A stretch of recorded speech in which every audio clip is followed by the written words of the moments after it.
Subject physics chapter number 4। Chapter number 4 का नाम है चालक की धारिता।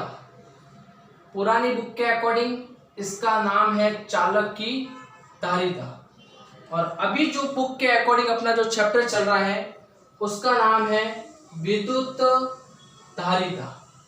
तो आज अपन चैप्टर नंबर 4 का अध्ययन करेंगे जिसका नाम है विद्युत धारिता। तो आज अपनी कालांश फर्स्ट रहेगी।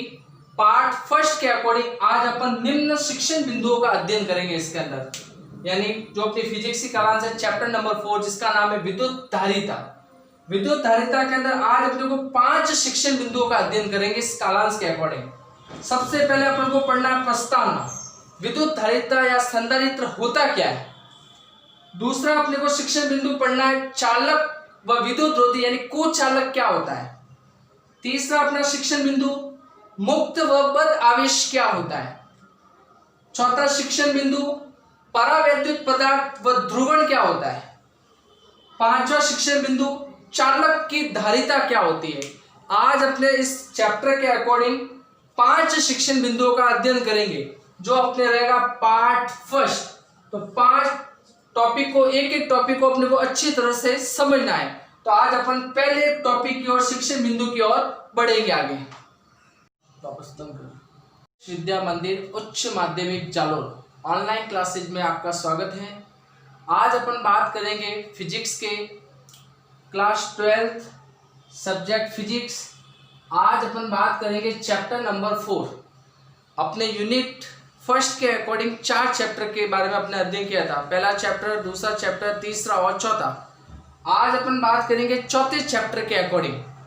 चैप्टर नंबर 4 का नाम है विद्युत धारिता।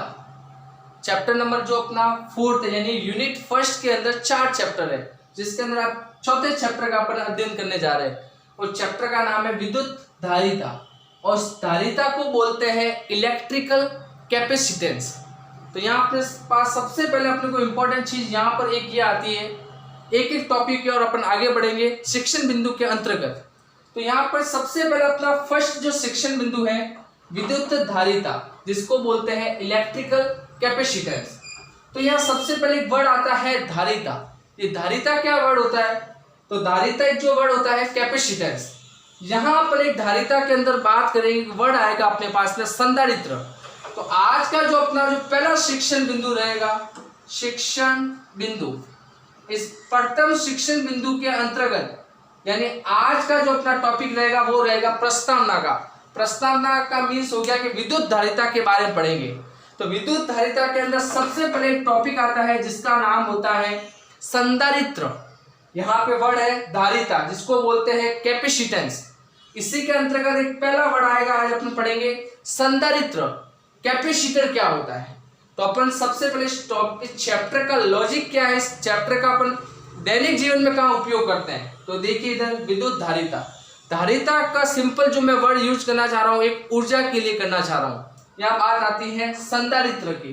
तो एक तरह की क्या होती है संधारित्र, विद्युत ऊर्जा के संचय की युक्ति होती है। संचय का मतलब होता है जमा करना। एक ऐसी डिवाइस होती है जो ऊर्जा को क्या करती है, स्टोर करके रखती है, यानी संचय करके रखती है। सिंपल सा मैं इसका एग्जांपल आपको देके ज्यादा समझा दूं। पंखे के अंदर भी एक कैपेसिटर लगा होता है जिससे पंखे के अंदर क्या आती है, शक्ति आती है। वो शक्ति अपन यानी ऊर्जा के रूप में अपन कहाँ से देते हैं, बाहर से देते हैं। तो सिंपल मेरा कहने का मतलब यहाँ धारिता है वो किस रूप में है, ऊर्जा के रूप में, जो संचय करने की युक्ति होती है। तो मैं यहाँ बात करता हूँ संधारित्र। संधारित्र एक धारिता के रूप में है, विद्युत ऊर्जा के संचय करने की युक्ति यानी ऊर्जा को क्या करती है, स्टोर करती है, जो निरावेशन द्वारा विद्युत ऊर्जा को अन्य रूप में प्राप्त करती है। निरावेशन द्वारा विद्युत ऊर्जा को अन्य रूप में प्राप्त करती है। एक वर्ड आता है निरावेशन, और विद्युत ऊर्जा को अन्य ऊर्जा के रूप में प्राप्त करती है। मैं सिंपल सी बात करना चाह रहा हूं कि जैसे फैन के अंदर अपने कैपेसिटर मार्केट से लाते हैं, तो कैपेसिटर के अंदर जो ऊर्जा होती है, जो धारिता होती है संधारित्र के रूप में, वो पहले से स्टोर होती है। अपन ने उसको लाके पंखे के अंदर फिट कर लेते हैं जिससे उसको और क्या मिल जाती है, ऊर्जा मिल जाती है। वो ऊर्जा किस रूप में होती है, विद्युत धारिता के रूप में होती है। इसका एग्जाम्पल अपन दैनिक जीवन के अंदर बहुत से इसके उपयोग अपन देख सकते हैं। और यहाँ पे जो ऊर्जा है वो किस रूप में होती है, आवेशों के रूप में, जो चैप्टर नंबर 1 के अकॉर्डिंग अपने पढ़ा था। तो यहाँ सिंपल आपसे पूछे संधारित्र क्या होता है, तो यह विद्युत ऊर्जा के संचय करने की एक युक्ति होती है जो निरावेशन द्वारा विद्युत ऊर्जा को अन्य रूप में क्या करती है, प्राप्त करती है। सिंपल सा अपन दैनिक जीवन में इसका उपयोग देख सकते हैं। कैमरे में सिंपल आगे से फ्लैश लाइट लगी होती है। कैमरे का क्या काम होता है कि किसी पिक्चर की इमेज बनाना, उस इमेज बनाने के लिए अपन को क्या चाहिए, ऊर्जा चाहिए। वो जो ऊर्जा होती है, यानी सिंपल सा कैमरे में लगी फ्लैश इकाई, जो फ्लैश लाइट होती है, वो किस रूप में होती है, निरावेशन। और जैसे उसको आवेशित किया जाता है तो क्षेत्र के अंदर कैसा जाता है, प्रकाश विद्यमान हो जाता है। यानी जो प्रकाश मिल रहा है, जो अपन ऊर्जा दे रहे हैं, वो किस रूप में रहेगी, विद्युत धारिता के रूप में। तो इस टॉपिक के अंदर अपना जो आज का जो पहला शिक्षण बिंदु है वो अपना रहेगा प्रस्तावना का। यानी विद्युत धारिता के अंदर सबसे पहला वर्ड आता है संधारित्र, जिसको अपन बोलते हैं कैपेसिटर क्या होता है। तो ये कैपेसिटर का मीन हुआ जो अपन को ध्यान में रखना है। अब विद्युत धारा के चालन के लिए इसे दो भागों में विभक्त करते हैं। यानी धारा का चालन होता है वो दो तरह से होता है। और दो तरह से किस तरह से होता है, जिसमें पहला है अपना सुचालक और दूसरा अपना है कुचालक। इन्होंने कहा है कि धारा का जो चालन होता है वो दो तरह से होता है, एक सुचालक के रूप में होता है, एक कुचालक के रूप में होता है। तो वो अपना कौन सा शिक्षण बिंदु रहेगा, दूसरा शिक्षण बिंदु के अंतर्गत अपन बात करेंगे। दूसरा शिक्षण बिंदु, पहला शिक्षण बिंदु में पढ़ा था विद्युत धारिता क्या होती है, जिसके अंदर अपने पढ़ा था संधारित्र। अपना शिक्षण बिंदु है इस प्रकार। शिक्षण बिंदु में अपने पढ़ा था कि मैंने कहा था विद्युत धारा का चालन दो तरह से होता है, चालक व कुचालक। अब अपन पढ़ेंगे चालक व कुचालक में किस तरह से होता है। देखिए इधर सिंपल मैंने पहले बात की है सुचालक की, जिसको बोलते हैं कंडक्टर। दूसरा होता है, पहला होता है सुचालक, दूसरा होता है कुचालक। कुचालक को बोलते हैं इंसुलेटर, जिसका दूसरा नाम होता है विद्युत रोधी, और इसको बोलते हैं सुचालक। चालक भी बोलते हैं, सुचालक भी बोलते हैं। सिंपल ही पहले समझ लीजिए सुचालक और कुचालक क्या होता है। मैं सिंपल ही बात करना चाह रहा हूँ। सुचालक जिसमें धारा का प्रवाह होता हो एक स्थान से दूसरे स्थान तक, उसको अपन कहते हैं सुचालक। सिंपल, अगर मैंने किसी भी स्विच बोर्ड के अंदर हाथ लगाया और मेरे को करंट लगता है, और दूसरा व्यक्ति अगर मेरे को स्पर्श करता है तो उसको भी करंट का क्या होगा, एहसास होगा। तो मेरे द्वारा मेरे कारण दूसरे के अंदर क्या हुआ, करंट का स्थानांतरण हुआ, यानी धारा का स्थानांतरण हुआ। यानी एक स्थान से दूसरे स्थान तक अगर धारा पहुंचती है तो जिसको अपन कहेंगे सुचालक। और जस्ट इसका ऑपोजिट, वही पदार्थ अगर उसमें धारा का चालन एक स्थान से दूसरे स्थान तक नहीं पहुंचता, उसको अपन कहेंगे कुचालक। क्या लकड़ी के अंदर करंट होता है? नहीं। क्या रबड़ के अंदर करंट होता है? नहीं। तो इस तरह से अपन कुछ आज पदार्थ के बारे में पढ़ेंगे। जैसे पढ़ा था संधारित्र के अंदर क्या होता है कि धारा का क्या रहता है, संचय रहता है, एक युक्ति के रूप में रहता है। तो इन्होंने कहा था जो धारा का चालन किस किस रूप में रहेगा, क्या प्रत्येक पदार्थ के अंदर धारा रहेगी क्या? तो कुछ इन्होंने क्या किया, धारा का चालन को इन्होंने दो भागों में विभक्त कर दिया। एक पदार्थ लिया सुचालक, दूसरा पदार्थ लिया कुचालक। तो आज अपन पहले पदार्थ की बात करेंगे सुचालक। वे पदार्थ जिसमें आवेशों का प्रवाह एक स्थान से दूसरे स्थान तक होता है, उससे अपन क्या कहेंगे, सुचालक प्रवाह। सीधी सी लैंग्वेज, जिसमें धारा का प्रवाह एक स्थान से दूसरे स्थान तक होता है, यानी धारा किस रूप में होती है, आवेश के रूप में, या अपन कह सकते हैं आवेशों का प्रवाह एक स्थान से दूसरे स्थान तक होता है, जिसको अपन कहेंगे सुचालक। आप एग्जाम्पल जानते हैं, जिसके अंदर बहुत से एग्जाम्पल है, चांदी, तांबा, एल्यूमिनियम, लोहा, पारा, नमक का विलयन, अम्ल क्षार, मनुष्य का शरीर। अपने अंदर भी क्या होती है, ऊर्जा होती है। तो आवेशों का अपन भी क्या करते हैं, स्थानांतरण करते हैं। पहले चैप्टर के अकॉर्डिंग क्या आवेश किस रूप में होती है, जैसे दो हाथों को अपन रगड़ रहे हैं तो इसके अंदर भी क्या हो रहा है, घर्षण हो रहा है। एक वस्तु से दूसरे वस्तु में क्या हो रहा है, आवेशित होने की प्रक्रिया रह रही है। तो इसी के अंदर सिंपल से कुछ उदाहरण अपने सामने है। चांदी है, तांबा है, एल्यूमिनियम है, लोहा है, पारा है, नमक का जो विलयन है, अम्ल क्षार है, मनुष्य का शरीर है। इन सब के अंदर कैसी प्रकृति पाई जाती है, सुचालक की। सुचालक का मतलब होता है आवेशों का स्थानांतरण कर सकता है।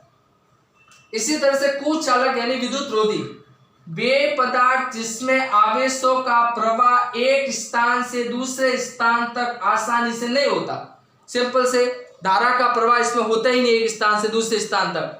जैसा आप देख सकते हैं, इसको अपन क्या कहते हैं, कुचालक पदार्थ। जैसे कुछ एग्जांपल, सूखी लकड़ी, जब अपन को करंट लगता है किसी वस्तु को स्पर्श करने पर या तार को स्पर्श करने करंट लगता है तो अपन सूखी लकड़ी का प्रयोग करते हैं। सूखी लकड़ी से उसको मारने का कोशिश करते हैं, यानी उस व्यक्ति को तार से दूर हटाने की कोशिश करते हैं। क्यों? क्योंकि सूखी लकड़ी के अंदर करंट का एहसास नहीं होता, धारा का प्रवाह नहीं होता।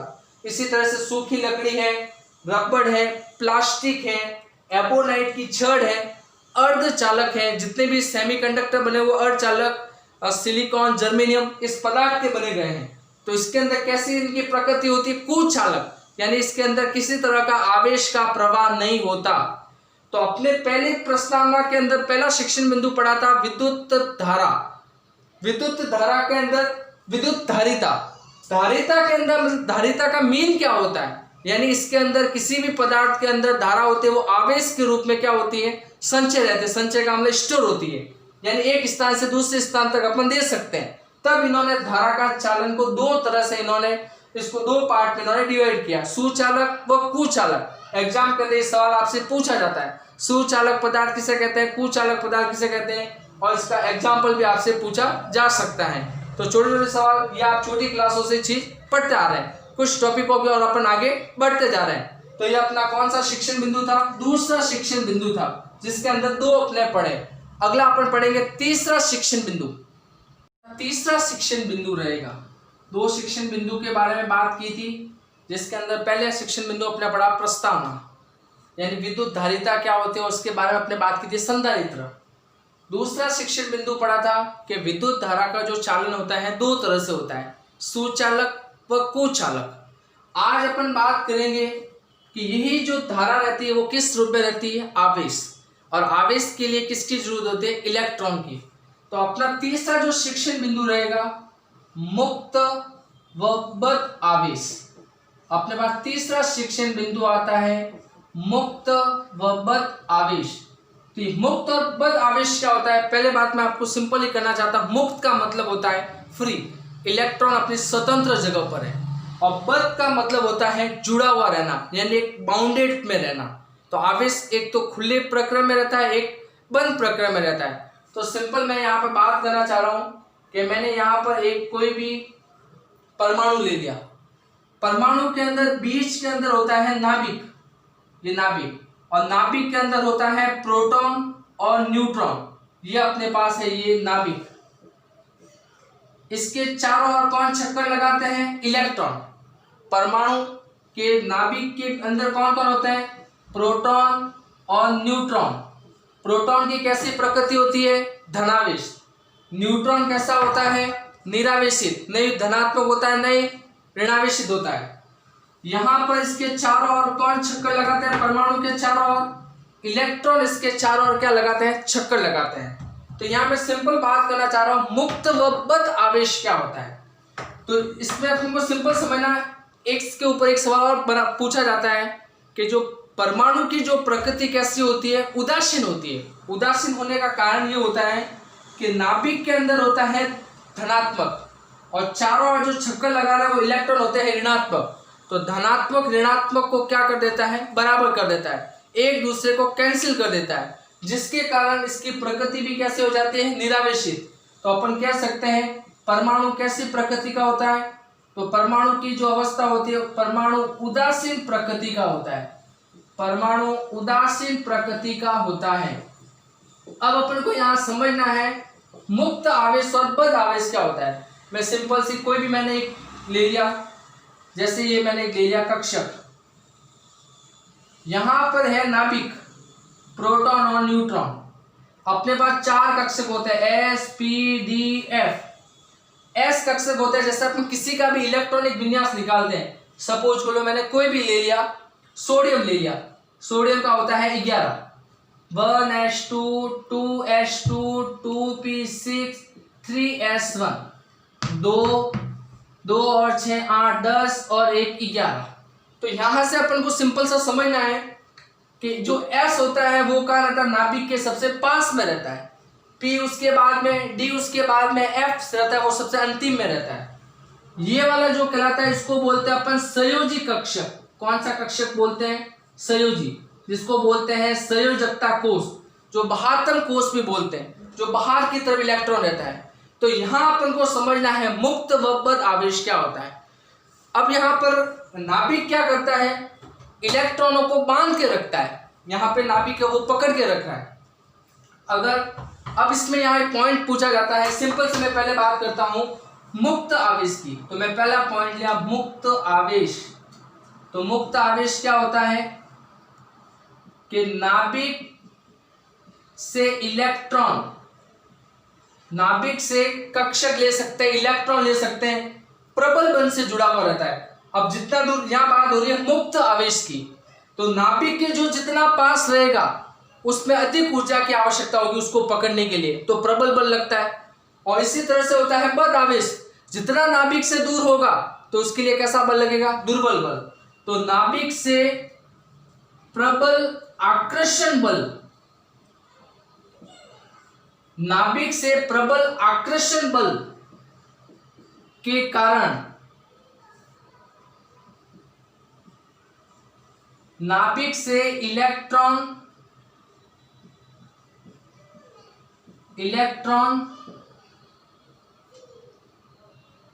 नाभिक से इलेक्ट्रॉन दुर्बल, यानी यहां बात करते हैं मुक्त आवेश की। मैं यहां सिंपल बात करना चाह रहा हूं मुक्त आवेश क्या होता है, तो सिंपल वापस समझ लीजिए मुक्त आवेश के बारे में, अलग से वापस आपको समझा रहा हूं मुक्त आवेश। तो मुक्त आवेश क्या होता है, मुक्त आवेश और बद्ध आवेश। तो मुक्त आवेश के लिए देखिए इधर कि जो नाभिक से जितना दूर रहेगा, नाभिक से कक्षक या ये कह सकते हैं संयोजकता कोष, संयोजकता कोष के इलेक्ट्रॉन, संयोजकता कोष के इलेक्ट्रॉन दुर्बल बंध से, दुर्बल आकर्षण बल, दुर्बल आकर्षण बल से जुड़े होने के कारण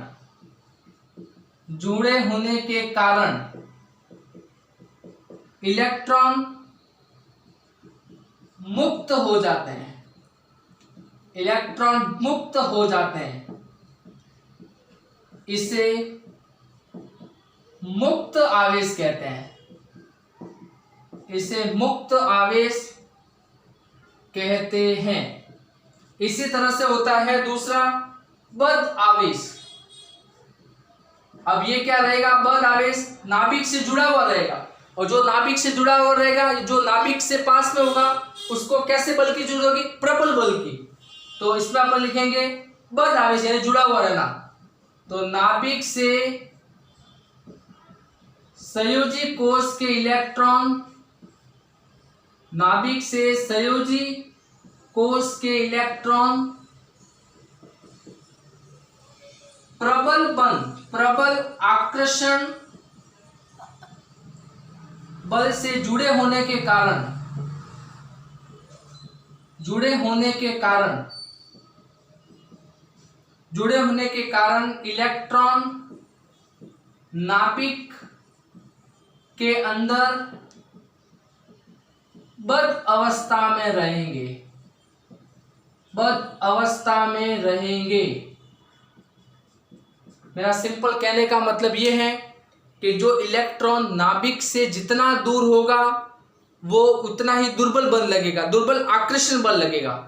जो इलेक्ट्रॉन नाभिक के जितना पास होगा उसको अधिक ऊर्जा की आवश्यकता रहेगी, तो उसके अंदर प्रबल आकर्षण बल लगेगा, तो वो नाभिक से जुड़ा हुआ रहेगा, इसलिए उसको बोलेंगे बद्ध आवेश। और जो जितना दूर रहेगा तो दुर्बल आकर्षण बल लगेगा, तो उसके लिए जो आवेश की जरूरत पड़ेगी तो उसको अपन बोलेंगे मुक्त आवेश। तो ये अपना था आज का तीसरा शिक्षण बिंदु। अगला चौथा शिक्षण बिंदु, चौथा शिक्षण बिंदु रहेगा, 3 शिक्षण बिंदु की बात की थी। शिक्षण बिंदु रहेगा अपना 4th, परावैद्युत पदार्थ तथा ध्रुवण। अब यहाँ पर एक इंपॉर्टेंट बात आती है, जैसा मैंने आपको कहा था कि धारा का चालन 2 पदार्थों के रूप में होता है, सुचालक व कुचालक। यहाँ अपना चौथा शिक्षण बिंदु आता है जिसका नाम है परावैद्युत पदार्थ तथा ध्रुवण। तो सबसे इंपॉर्टेंट बात है कि सर सुचालक पदार्थ और कुचालक पदार्थ पढ़ा, अब ये परावैद्युत पदार्थ क्या होता है। तो परावैद्युत पदार्थ का अर्थ ही कुचालक होता है। कुचालक का मतलब जिसके अंदर धारा का प्रवाह नहीं होता। तो सिंपल से अपन पहले बात करेंगे परावैद्युत क्या होता है। तो वे पदार्थ जो धारा का चालन नहीं करते, यानी ये कह सकते हैं ये कुचालक पदार्थ जिसके अंदर धारा का चालन नहीं होता, परंतु विद्युत क्षेत्र में रखने पर विद्युत प्रभाव दर्शाते हैं। कुछ पदार्थ ऐसे होते हैं कुचालक की भांति होते हुए भी धारा का चालन करते हैं, यानी विद्युत धारा को दर्शाते हैं। जैसे कुछ इन्होंने उदाहरण देके भी बताए हैं। कैसे, कौन कौन से पदार्थ हैं जिसके अंदर धारा का चालन नहीं होता मगर विद्युत क्षेत्र के अंदर रखने पर वो विद्युत प्रभाव को दर्शाते हैं, यानी विद्युत की स्थिति को बता रहे हैं। जैसा अपन देख सकते हैं कागज, कागज को आप छोटे छोटे टुकड़ों को अगर अपन फेंक दिया जाए और उसको अगर पेन की इंक से अगर कागज के छोटे से टुकड़े को उठाने की कोशिश करेंगे तो वो आकर्षण के कारण कागज का टुकड़ा उस विद्युत क्षेत्र में अपने और आकर्षित होने की कोशिश करेगी। इसी तरह से मोम देख सकते हैं, एबोनाइट देख सकते हैं, अब्रक देख सकते हैं। अब्रक पुराने समय में प्रेस आती थी, प्रेस के अंदर अब्रक को डाला जाता था, फिर उस तरह से अपन इस्त्री करते थे। तो अब्रक का भी एक रोल होता था, आवेशों का क्या करता था, वो भी स्थानांतरण करता था। इसी तरह से तेल, बड़ी बड़ी मशीनें होती हैं, बड़ी गाड़ियां हैं, उसके अंदर अपन ऑयल का यूज करते हैं। इस ऑयल का कारण है कि आवेशों का वो भी क्या करता है, स्थानांतरण करता है। तो कुछ ऐसे पदार्थ भी होते हैं जो विद्युत क्षेत्र में रखने पर इस प्रकृति के अंदर दो क्षेत्र उत्पन्न होते हैं, विद्युत क्षेत्र और चुंबकीय क्षेत्र। तो यहाँ अपन बात कर रहे हैं विद्युत क्षेत्र की।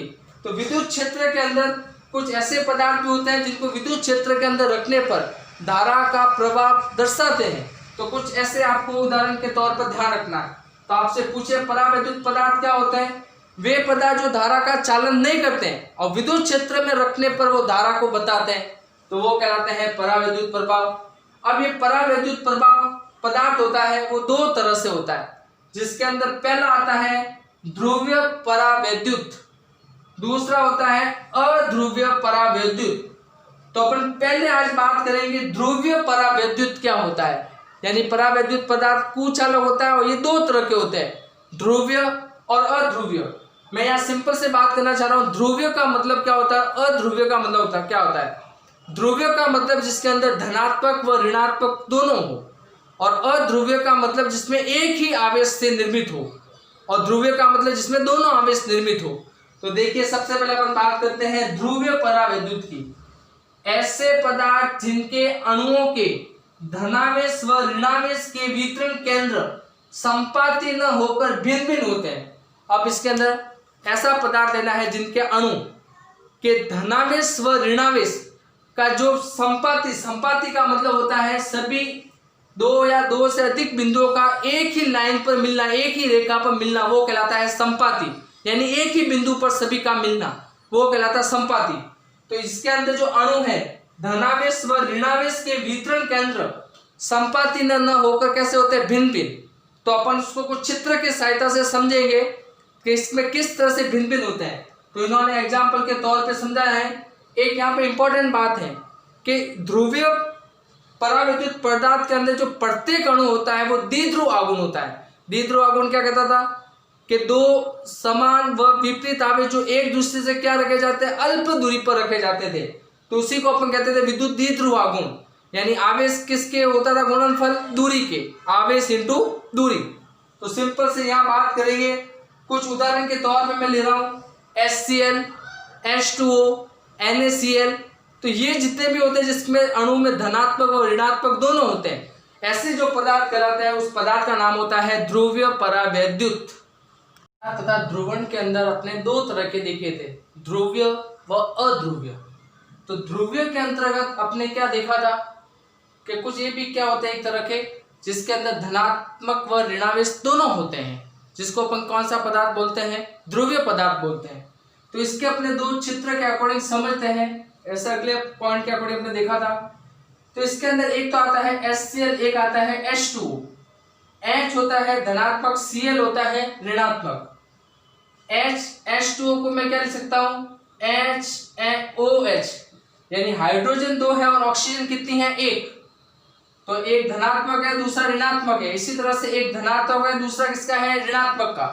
यानी धनात्मक व ऋणात्मक दोनों मिलकर क्या बनाएंगे, परावैद्युत पदार्थ, जिसको बोलते हैं अपन ध्रुवीय परावैद्युत पदार्थ। तो यहाँ आपने दो तरह के पदार्थ के बारे में पढ़ा है, ध्रुवीय परावैद्युत पदार्थ व अध्रुवीय परावैद्युत पदार्थ। तो अपन सबसे पहले फर्स्ट की बात करते हैं ध्रुवीय परावैद्युत पदार्थ, जिसके अंदर दो चित्र के अकॉर्डिंग अपन समझ रहे हैं। मैंने यहाँ पर एक अणु कक्षक बनाया है HCl के लिए और एक H2O पानी के लिए। यहाँ पर मैं ध्रुवीय पदार्थ की एक संरचना बनाई है। इस संरचना के अकॉर्डिंग अपने को यह समझना है कि इनका जो संपाती बिंदु होता है वो एक नहीं होता, अलग अलग होता है। संपाती का मतलब होता है सभी बिंदु का एक ही लाइन पर मिलना।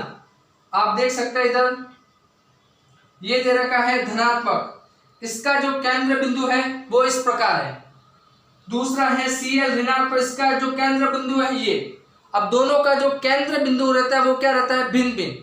इसका केंद्र बिंदु है ये, इसका केंद्र बिंदु है ये। कहने का मतलब जितने अणु होंगे तो उनका जो केंद्र बिंदु रहेगा, वो वितरण का केंद्र रहेगा, वो क्या रहेगा, अलग अलग, यानी भिन्न भिन्न रहेगा। जैसे आप दूसरे चित्र के अकॉर्डिंग समझ सकते हैं, H2O, O का वितरण केंद्र है वो यहां तक है, यानी O। इसी तरह से हाइड्रोजन का वितरण केंद्र है वो यहां तक है, हाइड्रोजन का वितरण केंद्र कहां तक, यहां तक है। तो तीनों जो संपाती बिंदु है वो क्या रहेंगे, यानी इन तीनों का जो केंद्र बिंदु है वो क्या है, अलग अलग है। इसका केंद्र बिंदु ये, इसका केंद्र बिंदु ये, इसका केंद्र बिंदु ये। तो तीनों का जो केंद्र बिंदु क्या है, भिन्न भिन्न। तो केंद्र बिंदु संपाती नहीं है। तो इस समय ऐसी स्थिति जो बनती है उसको अपन बोलते हैं ध्रुवीय परावैद्युत पदार्थ। आप देख सकते हैं चित्र के अकॉर्डिंग समझिए। मैंने कोई भी एक पदार्थ लिया जिसके अंदर कुछ मैंने आवेश इसके अंदर दर्शाए गए। अब यहाँ पर मैंने क्या लिखा, इसके नीचे बाह्य विद्युत क्षेत्र की अनुपस्थिति में। अपन पढ़ता आ रहे कि धारा का चालन दो तरह से होता है, सुचालक व कुचालक। आज अपने एक पदार्थ के बारे में बात करें जिसका नाम है परावैद्युत पदार्थ। इसके अंदर धारा का चालन नहीं होता है, फिर भी विद्युत क्षेत्र के अंदर रखने पर धारा के प्रभाव को दर्शाते हैं। तो ये इसके अंदर चालन, कुछ मैंने आवेश दिए, आवेश के अंदर मैंने क्या किया, विद्युत क्षेत्र को अनुपस्थित रखा, यानी किसी भी तरह का विद्युत क्षेत्र मैंने नहीं दिया। तो क्या होगा, देखिए, किसी ध्रुवीय परावैद्युत पदार्थ विद्युत क्षेत्र की अनुपस्थिति में, यानी किसी तरह का विद्युत क्षेत्र नहीं दिया, तो ये क्या करेंगे, इनको आपस में तापीय ऊर्जा मिलेगी। क्या मिलेगी, ताप। इनको जब हीट करेंगे तो ये क्या होना, टेम्परेचर पर गर्म होना शुरू हो जाएंगे, यानी इनको तापीय ऊर्जा बोलते हैं, यानी ताप की ऊर्जा मिलेगी। जब तापीय ऊर्जा के कारण ये अनियमित हो जाते हैं, यानी इसी जालक के अंदर ये टकराते रहते हैं, ऐसी गति को बोलते हैं यादृच्छिक गति। यादृच्छिक गति का मतलब इनके जो अणु होते हैं आपस में टकराते रहते हैं, और टकराने के कारण इनकी जो गति होती है वो कैसे हो जाती है, अनियमित। और जब गति अनियमित हो जाती है तो ऐसी स्थिति में धनावेश व ऋणावेश के अंदर किसी तरह का कोई परिवर्तन नहीं होता। तो कोई परिवर्तन नहीं होता, इसकी ऐसी स्थिति में विद्युत द्विध्रुव आघूर्ण का मान सदैव शून्य प्राप्त होता है। तो यहाँ पर मैंने एक इंपॉर्टेंट पॉइंट लगा के लिख दिया, ध्रुवीय परावैद्युत पदार्थ के अंदर द्विध्रुव आघूर्ण का मान क्या रहता है, शून्य रहता है। इसी तरह से मैंने एक जालक ले लिया, इस जालक के अंदर कुछ आवेशों को दर्शाया गया है, माइनस प्लस माइनस प्लस। अब यहाँ पर मैंने क्या लगाया, विद्युत क्षेत्र लगाया। पहले जब विद्युत क्षेत्र नहीं लगाया था तो विद्युत द्विध्रुव आघूर्ण का मान क्या प्राप्त हुआ, शून्य। जब मैं विद्युत क्षेत्र लगा रहा हूं तो पदार्थ को बाह्य विद्युत क्षेत्र में रखने पर प्रत्येक अणु द्विध्रुव की दिशा में आगे की ओर बढ़ते हैं। जब आप किसी भी जालक पर अणुओं के ऊपर विद्युत क्षेत्र लगाएंगे तो वो दिशा, यानी विद्युत द्विध्रुव की दिशा की आगे की ओर बढ़ेंगे। आगे क्या मतलब, एक निश्चित दिशा की ओर आगे की ओर बढ़ते जाएंगे जालक के अंदर। और इसमें क्या होगा, जालक में अणु आपस में टकराएंगे और अनियमित गति होंगी। और विद्युत क्षेत्र लगाने पर जालक एक ही दिशा में आगे की ओर बढ़ता रहेगा, जिससे जो विद्युत द्विध्रुव आघूर्ण है वो भी क्या होना शुरू हो जाएगा, प्रेरित। और ऐसी स्थिति में विद्युत द्विध्रुव आघूर्ण का मान क्या था, शून्य था। मगर विद्युत क्षेत्र लगाने पर विद्युत द्विध्रुव आघूर्ण का मान शून्य नहीं होता है। तो ये तो बात की मैंने ध्रुवीय परावैद्युत पदार्थ की। अगला अपन बात करेंगे अध्रुवीय परावैद्युत पदार्थ। अपने जैसे कॉलेंस के अकॉर्डिंग बात की थी परावैद्युत पदार्थ, तो अभी अपना जो टॉपिक है जिसमें अपने एक पढ़ा था ध्रुवीय परावैद्युत क्या होता है, अपना दूसरा टॉपिक था अध्रुवीय परावैद्युत।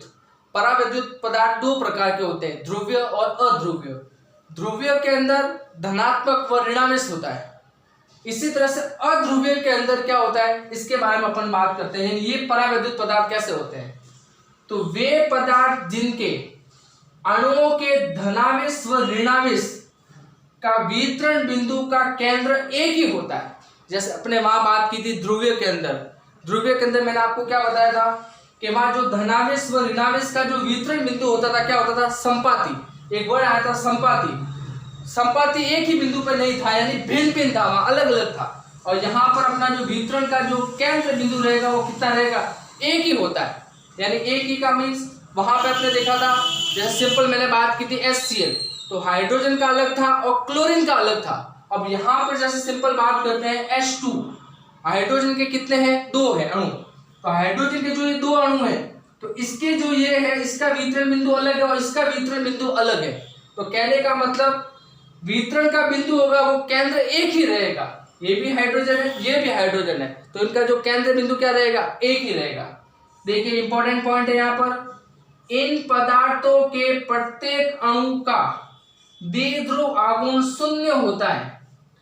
इन पदार्थों का मतलब अध्रुवीय पदार्थ, अध्रुवीय पदार्थ का जो प्रत्येक अणु होगा उसका जो द्विध्रुव आघूर्ण हमेशा क्या रहेगा, 0 रहेगा। ये इंपॉर्टेंट बात है, आपको ध्यान में रखनी है। कुछ इंपॉर्टेंट बात आपको बता देता हूं। जब अध्रुवीय परावैद्युत पदार्थ को बाहरी विद्युत क्षेत्र में रखा जाता है, यानी अपन यहाँ सिंपल सी बात करते हैं कि प्रत्येक पदार्थ को मैंने विद्युत क्षेत्र के अंदर रखा है, इसी तरह से मैंने अध्रुवीय परावैद्युत पदार्थ को भी कहाँ रखा है, विद्युत क्षेत्र में रख दिया। तो विद्युत क्षेत्र में रखा जाता है तो धनावेश का वितरण केंद्र, धनावेश का जो वितरण केंद्र है, इसमें एक ही आवेश पर रहता है। जैसे वहां पढ़ा था आपने, धनात्मक भी होता है और ऋणात्मक भी होता है। तो धनावेश का जो वितरण केंद्र है विपरीत हो जाता है। क्या हो जाता है, विपरीत। विपरीत का मीन्स सिंपल अपने यहाँ बात करते हैं HH, इनका जो केंद्र बिंदु रहेगा वो एक ही रहेगा। जैसे इसका केंद्र बिंदु एक ही है, इसका केंद्र बिंदु एक ही है, इसका केंद्र बिंदु एक ही है, इसका केंद्र बिंदु एक ही है, इसका केंद्र बिंदु एक ही है। जैसे O2 तो OO, इनका केंद्र बिंदु एक ही रहेगा अणु का। अगर NaCl है तो Na का अलग रहेगा, Cl का अलग रहेगा। तो यहाँ अपन कह सकते हैं, तो ये यहाँ पर किसको प्रेरित करता है, द्विध्रुव आघूर्ण को प्रेरित करता है। अगर द्विध्रुव आघूर्ण को प्रेरित करता है तो यहाँ पर अपने पास अध्रुवीय परावैद्युत के साथ में एक वर्ड यूज आ रहा है, ध्रुवण। तो अब अपन पढ़ेंगे ध्रुवण क्या होता है, उसके बारे में अपन बात करेंगे। पदार्थ का ध्रुवण, जैसे मैंने कहा था परावैद्युत पदार्थ क्या होता है, परावैद्युत पदार्थ के साथ में वर्ड जुड़ा हुआ था ध्रुवण। अपने पढ़ा था परावैद्युत पदार्थ 2 प्रकार के होते हैं, ध्रुवीय और अध्रुवीय। ध्रुवीय और अध्रुवीय की बात करने के बाद उसके साथ में टॉपिक में वर्ड जुड़ा हुआ था शिक्षण बिंदु में ध्रुवण। तो सबसे पहले यहाँ पे अपन को यह पता करना है कि ध्रुवण क्या होता है। तो अपन यहाँ पे इंपॉर्टेंट टॉपिक पढ़ता आ रहा है कि यहाँ पे एक वर्ड जुड़ रहा था, विद्युत द्विध्रुव आघूर्ण। विद्युत द्विध्रुव आघूर्ण क्या होता है कि 2 आवेश होते हैं समान व विपरीत, एक दूसरे से अल्प दूरी पर रखे जाते हैं, जिसको अपन बोलते थे विद्युत द्विध्रुव आघूर्ण। तो यहाँ उसी टॉपिक की बात करते हैं कि बाहरी विद्युत क्षेत्र में, मैंने बाहर से कोई भी विद्युत क्षेत्र लगाया एक्सटर्नल, उसकी उपस्थिति में परावैद्युत पदार्थ में, कैसा पदार्थ है, परावैद्युत। परावैद्युत का मतलब होता है कुचालक। परावैद्युत पदार्थ में विद्युत द्विध्रुव आघूर्ण प्रेरित हो जाता है। क्या हो जाता है, कोई भी पदार्थ लिया, कौन से क्षेत्र, विद्युत क्षेत्र के अंदर, अगर वो पदार्थ क्या हो जाता है, उसके अंदर विद्युत द्विध्रुव आघूर्ण प्रेरित हो जाता है। विद्युत द्विध्रुव आघूर्ण प्रेरित का मतलब 2 आवेशों के अंदर क्या होना, ऊर्जा का आना, यानी प्रेरित हो जाना। तो जब विद्युत क्षेत्र की उपस्थिति में अगर कोई भी परावैद्युत पदार्थ यानी कुचालक प्रेरित होकर अगर उसके अंदर भी आवेशन की स्थिति बनती है, तो उसी को इन्होंने नाम दिया है ध्रुवण, जिसको बोलते हैं अपन पोलराइजेशन। ध्रुवण क्या होता है, तो सिंपल सा, बाहरी विद्युत क्षेत्र की उपस्थिति में परावैद्युत के अंदर भी क्या उत्पन्न हो जाना, प्रेरित हो जाना, विद्युत द्विध्रुव आघूर्ण, उसी को बोलते हैं ध्रुवण। इसी के अंदर एक टॉपिक जुड़ा हुआ है, इंपॉर्टेंट एग्जाम से आपसे पूछा जाएगा ध्रुवण किसे कहते हैं, तो आपको सिंपल परिभाषा के रूप में समझाना है। इसी में एक टॉपिक जुड़ा हुआ है जो परिभाषाओं के रूप में है, और एक नियम भी बनता है। यहाँ पे वर्ड आता है रेखिक समदेशिक। समदेशिक का मतलब होता है समान दिशा की ओर, यहाँ पर ध्रुवण का लगना। रेखिक का मतलब लीनियर, एक ही दिशा की ओर। तो क्या होता है, देखिए रैखिक समदेशी वे पदार्थ जिनमें प्रेरित विद्युत द्विध्रुव आघूर्ण, यानी अपना क्या उद्देश्य था, ध्रुवण का मतलब क्या होता है, द्विध्रुव आघूर्ण को क्या करना, प्रेरित करना। तो द्विध्रुव आघूर्ण को लिखते हैं P से अपन, P इक्वल टू होता है Q इंटू 2A। तो प्रेरित P है वो किसके समानुपाती होता है, विद्युत क्षेत्र के। कि यहाँ की शर्त यही है, जब आप विद्युत क्षेत्र लगाएंगे तो द्विध्रुव आघूर्ण उत्पन्न होगा, यानी प्रेरित होगा। तो कहने का मतलब द्विध्रुव आघूर्ण विद्युत क्षेत्र के क्या होता है, समानुपाती होता है। इस समानुपाती के साइन को हटाते हैं तब इसको बोलते हैं काई। काई का मीन्स होता है समानुपाती नियतांक, और इस काई को बोला जाता है विद्युत प्रवृत्ति। और इस विद्युत प्रवृत्ति के लिए इसका कोई भी मात्रक नहीं होता, यानी इसका कोई भी मात्रक नहीं होता, तो ये कैसी राशि हो जाएगी, विमाहीन राशि। अगला शिक्षण बिंदु रहेगा 5वां। इस चैप्टर के अकॉर्डिंग अपने 4 शिक्षण बिंदु का अध्ययन किया। इसी तरह से अपन 5वें शिक्षण बिंदु की ओर बढ़ते हैं, जिसका नाम है चालक की धारिता। चालक, बार बार एक वर्ड यूज हो रहा है, चालक का मतलब जिसके अंदर धारा का प्रवाह होता है। और इसी धारिता को अपने एक रूप में लिया था संधारित्र, जो ऊर्जा एक संचय करने की क्या होती है, युक्ति होती है। अब अपन को यहाँ सिंपल सा समझना है चालक की धारिता क्या होती है। पहले एक बार अपन समझ लेते हैं। एक विलगित चालक को, कोई भी, मैंने एक चालक ले लिया, सपोज करो एक मेरे पास चालक है। एक चालक को Q आवेश देने पर, मैंने इसके अंदर आवेश दिया, Q आवेश देने पर विभव V में वृद्धि होती है। जैसे सिंपल, मैंने कोई भी एक चालक लिया, जैसे बैटरी। बैटरी के द्वारा अगर 2 बैटरियों को अगर मैं कनेक्ट करूंगा तो क्या होगा, 2 आवेशों के कारण उसकी विभव में क्या हो जाएगी, वृद्धि हो जाएगी। आपने देखा होगा छोटी छोटी बैटरी आती है, हर का एक अलग अलग रोल होता है। एक छोटा सेल होता है, एक बड़ा सेल होता है, एक छोटी बैटरी होती है, बड़ी बैटरी होती है। यानी अपन आवेश को देकर किसको उत्पन्न कर सकते हैं, विभव को उत्पन्न कर सकते हैं। यानी कहने का मतलब आप जितना किसी भी चालक के अंदर जितना आवेश दोगे तो उतनी उसकी विभव में क्या होगी, वृद्धि होगी। तो यहाँ पर इंपॉर्टेंट बात यह है कि आवेश से वो किस पे डिपेंड करता है, उसके विभव पर डिपेंड करता है। चालक होना जरूरी है, चालक का मतलब धारा का प्रवाह होना बहुत जरूरी है। तो सिंपल से अपन यहाँ बात कहेंगे कि जो आवेश होता है वो किसके समानुपाती होता है, विभव V के।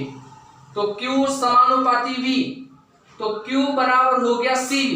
जब समानुपाती के निशान को हटाते तब आता है C, जिसको अपन बोलते हैं धारिता। तो C बराबर क्या हो जाएगा, Q बटा V। यहां पर वापस C बराबर Q बटा V। C कहलाता है चालक की धारिता, V कहलाता है उस चालक के ऊपर लगने वाला विभव, और Q कहलाता है इसका आवेश। तो सिंपल सा अपने को ये समझना है कि किसी भी चालक को Q आवेश देने पर उसकी विभव में क्या हो जाती है, वृद्धि। उसी को कहते हैं चालक की धारिता। जब इन दोनों के बीच में ग्राफ खींचा जाता है, Q और V के बीच में, आवेश और विभव के बीच में ग्राफ खींचा जाता है, तो यह ग्राफ अपन को एक सरल रेखा के रूप में प्राप्त होता है। सरल रेखा का मीन्स किसी चालक पर आपने आवेश दिया तो जितना आवेश देंगे तो उसके विभव में क्या होती रहेगी, वृद्धि होती रहेगी। जितना आवेश देंगे तो उसके विभव में और वृद्धि होती रहेगी।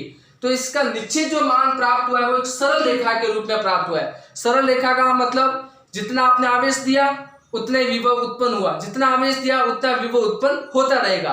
तो एक तरह से अपन को सरल रेखा के रूप में प्राप्त होता है। तो एग्जाम के अंदर आपसे सरल रेखा का ग्राफ बनाना भी पूछ सकते हैं।